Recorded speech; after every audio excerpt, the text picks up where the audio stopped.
राम राम। इन खबर हरियाणा देखने लग रहे आप। मैं आपकी गिला स्वाति का दिन।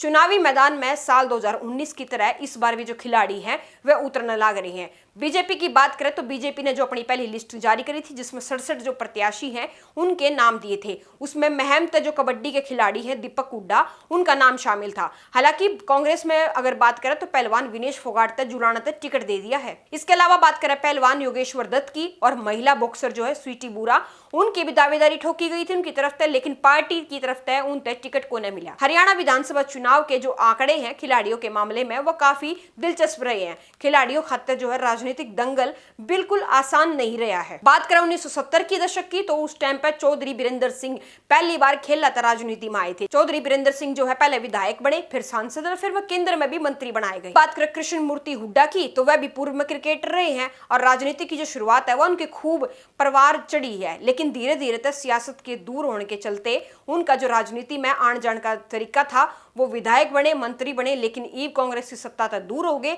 और हुड्डा की जो है साइड लाइन है वह चली गई। ये बात करें भारतीय क्रिकेटर कंट्रोल ब्यूरो के पूर्व अध्यक्ष जो है रणबीर महिंद्रा, 2005 में हरियाणा की जो राजनीति में वह आए थे और उस टाइम जो है मुंधाल खुर्दा सीट तक चुनाव लड़े थे, लेकिन उसके बाद लगातार चुनाव हारते आ गए। बॉक्सर वीरेंद्र की बात करें तो राजनीति में किस्मत उनने भी आजमाई है। 2019 में लोकसभा जो चुनाव हुआ था उसमें वीरेंद्र ने कांग्रेस की तरफ से टिकट मिली थी, दक्षिण दिल्ली में मैदान में उतरे थे। चुनाव में उनकी जो जमानत है वह जब्त कर दी थी हरियाणा के लोगों ने। हालांकि उसके बाद कई इसे भी खिलाड़ी आए हरियाणा में राजनीति में आए, लेकिन लोगों ने उन तक ज्यादा तवज्जो ना दिया। ये बात करें 2019 विधानसभा चुनाव की तो भाजपा की तरफ से जो है ना पहलवान बबीता फोगाट उससे ही टिकट दिया गया था। गिल पहलवान योगेश्वर दत्त भी दिया था और हॉकी के जो खिलाड़ी रहे हैं संदीप सिंह उन तक भी चुनाव में उतारा गया था, लेकिन इन तीनों में तक सिर्फ संदीप सिंह रहे हैं जो जीत गए थे और विधानसभा तक पहुंचे। हालांकि उन तब बाद में जो है खेल मंत्री भी बनाया गया था, यौन उत्पीड़न के मामले में फंस गए और उन्हें अपने पद जो है इस्तीफा देना पड़ा। बबीता और योगेश्वर जो है वो चुनाव हार गए थे।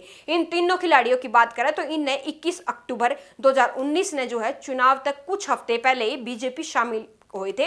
इसके बाद बात करें तो बीजेपी ने इन्हें टिकट भी दे दिया था। ये बात करें योगेश्वर दत्त की तो ओलंपिक पदक भी न जीता पद्मश्री विजेता जो है योगेश्वर दत्त, उनने भी सोनीपत जिले के बड़ौदा विधानसभा के चुनाव खातर जो है लड़ा था चुनाव, लेकिन कांग्रेस प्रत्याशी श्री कृष्ण हुड्डा ने हमें हरा दिए और श्री कृष्ण हुड्डा जो है 4840 वोटा के अंतर तक जो है जीते थे। कॉमनवेल्थ गोल्ड मेडल विजेता बबीता फोगाट जो है चरखी तय प्रत्याशी रही, लेकिन निर्दलीय चुनाव जो लड़न लग रहे थे सोमवीर सांगवान उन तक 14,272 वोटा थे ना बबीता फोगाट हार गई थी। संदीप सिंह जो है कुरुक्षेत्र जिले की पिहोवा सीट तय चुनावी मैदान में उतरे थे। संदीप सिंह ने कांग्रेस के जो मनदीप सिंह चड्डा है वह 5314 वोटा तहराए थे।